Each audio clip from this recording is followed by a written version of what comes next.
Problemi më i madh është se si shteti ka menaxhuar këtë situatë. Sepse një ditë të bukur, siç e tha dhe ju, ditën e diel ka qenë në tetor, ne morëm vesh që të nesërmen, në mëngjes, të hënën, të gjithë skuterat dhe të gjithë skuterat kryesisht monopatinat do të bllokoheshin, pra nga hiçi. Pra, u deklaru dielën për të hënën. Për të hënën. Në as 24 orë nuk i bi. Po, këtë lloj vendimi unë personalisht nuk e kam parë në asnjë vend të botës, si në Francë. Ka logjikë, është komplet i pa kuptim.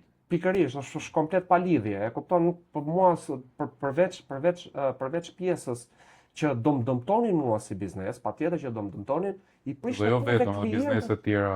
Patjetër. Ngjashme me tënde. Por i prishte punë dhe klientëve tanë që xha e kanë blerë skuterin. Më kupton, ai skuter nuk është se kushton dhe pak lek, se skuterat sapo vinin dhe ishte duke avancuar 450, 500, 600, 1000 lekë edhe më shumë, më kupton?